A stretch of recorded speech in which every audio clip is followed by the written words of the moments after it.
Hello everyone, good evening. সবাই কেমন আছো? এই দেখো, এই নববর্ষের ১ম একটা অনেকদিন পর বিয়েবাড়ি পেরেছি। তাই এই সাজুগুজু করতে চলে এসেছি আমার দিদির কাছে। আর সাজুগুজু দেখতেই পাচ্ছ মোটামুটি কমপ্লিট হয়ে গেছে। আর আমার দেবাও রেডি হয়ে গেছে। বলো তো দেবাকে কেমন লাগছে? ওর মনটা একটু খারাপ, জানো তো? ও ফুলের মালা মানে লাস্ট ফিনিশিং চলছে। ফুলের মালা তোমার দাদা এনে দিয়েছিল। তো ওর হয়নি। সেই জন্যে একটু মনটা খারাপ। আর এই দেখুন নেল পলিশ পরে নিচ্ছি। এটা আমার আগাগোড়াই অভ্যাস যে সব কাজ করার পরেই নেল পলিশ। হ্যালো, এই দেখো অনেকক্ষণ পর তোমাদের সামনে এলাম পুরো রেডি হয়ে। আর দেবাও রেডি হয়ে গেছে আর আমিও রেডি হয়ে গেছি। কেমন লাগছে বলো? চলো এবার আমরা যাবো বিয়ে বাড়ি। দেখুন মেয়েদের সাজতে সময় লাগে, এখানে তো উল্টো, আমি রেডি হয়ে গেছি কিন্তু এই দেখুন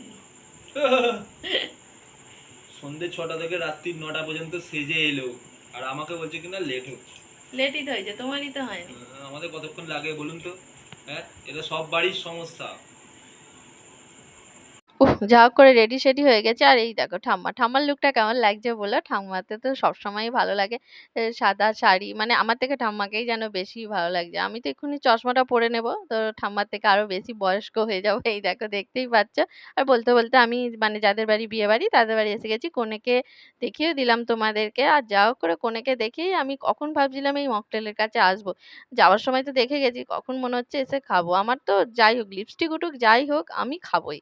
তাতে আমার মুখ বড় লাগুক ছোট লাগুক সে কোনো ব্যাপার না। অনেকক্ষণ দাঁড়াবার পর এই যে পুদিনা ফ্লেভারটা পেয়ে গেছিলাম, বেশ ভালোই খেতে ছিল, যাতে পেট ঠান্ডাও হয়। আর এদিকে তোমাদের দাদা দেখো ওর ফেভারিট যেটা ফুচকা খেয়ে দিচ্ছে। আমিও তখন টকাস করে একটা এই যে ভেজ পকোড়া করেছিল সেই প্লেট তুলে নিলাম আর ঠাম্মাকে দিয়ে দিলাম। ঠাম্মা আবার বলছিল কি চিকেন আছে কি দেখ টেস্ট করে। আমি তখন বললাম না চিকেন নেই, তুমি খেতেই পারো।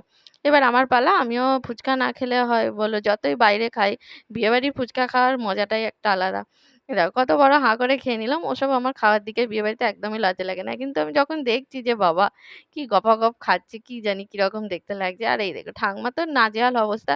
মানে কোন দিকে যাবে? এক হাতে নিয়েছে ওই মকটেল আর নিয়েছে তো ভেজ পকোড়া। আবার আমাকে জিজ্ঞাসা হয়েছিল যে মকটেল এটা কেমন খেতে রে? আমি বলছিলাম হেব্বি খেতে। আর এই দেখো এই দিদিভাইগুলোর সাথেও দেখা হয়েছিল। তো ওদের একটু ভিডিও ক্লিপিং করে নিলাম।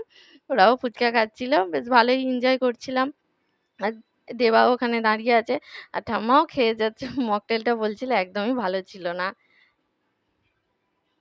আর এই দেখো এখানে এসে এদের অবস্থাটা আমি দেখছিলাম। আমরা তো এই জিনিসগুলো ছোটবেলা থেকে মানে দেখিইনি আর দেখলেও খুব ভয় লাগতো। এদের তো কোনো ব্যাপারই নয়। মনের আনন্দেতে এই উকা মানে টেনেই যাচ্ছিল। আর এদের দেখে আমারও একটু ইচ্ছে যাচ্ছিল। আবার ভাবছিলাম কে কি বলবে না বলবে, তোমাদের দাদা পছন্দ করবে কিনা। কিন্তু না, অবশেষে পারমিশন দিয়ে দিয়েছিল। তবে তোমাদের দাদাও মানে একে যে আমি একটু ট্রাই করে দেখেছিলাম। আর এই দেখো এটা হচ্ছে আমার ছোট জা। এই ১ম ভিডিওতে তোমরা দেখতে পেলে। খুব কিউট, আমার খুব ভালো লাগে জানো তো? এই দেখো আমি বলতে হুক্কা টানছি আর আমার খুব জোরেই মানে মানে একদমই টানতে পারছিলাম না। তো ১ম একটু ভয় লাগছিল। যে তারপরে এই দেখো যা খুবই মজা করেছে। আর মেনু কার্ডটা মানে খেতে বসে পড়েছি। তোমাদের একটু এক ঝলক দেখিয়ে দিলাম। জানি না তোমরা আ কতটা বুঝতে পারলে। যাই হোক খাবারগুলো খুব টেস্টি ছিল। আর এই দেখো ১ম পাতে জল আসবে না, এখন তো এই বিসলারি জল। আর দেবা কি বলছিল জানেন তো? এখানে হয়নি 4 টেবিল মানে একটু লং টেবিল হয়েছিল, যেটা অনেকদিন পরই দেখা যায়। দেবা তো মন্দিরে গিয়ে এরকম মানে টেবিলে বসে খায়, তাই জন্য বলছিল, "মা এ তো তারামার মতো মন্দিরের মতো খাবার আইটেম।" আমি বলছি, "হ্যাঁ, অনেকদিন পর।" আর একে দেখুন মানে খাবার একদম দেখিয়ে খেয়ে নিচ্ছে। তো যাকে খেতে বসে কি কেউ কারোর দিকে দেখে বলুন? আমি তো কারোর দিকে দেখিই না বা দেখলেই বা কি আমার তাতে কোনো যায় আসে না। বলতেই এসে গেছে আমাদের ফেভারিট কি ফ্রাইড রাইস। আর এই যে আমি তো গাল নেড়েই যাচ্ছি। লিপস্টিক উঠুক আর যাই উঠুক। তার আগে দুটো ফটো ক্লিপিং করে নিয়েছি যে লিপস্টিক উঠলেও আর কোনো যায় আসে না। খাবার কি ছাড়া যায়? আবার বিয়েবাড়ি।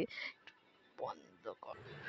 এই দেখুন দেবার মা অনেকক্ষণ ধরে বলছিল, তো আমি বললাম ঠিক আছে এবার আমি একটুখানি বলে দিই তোমার হয়ে।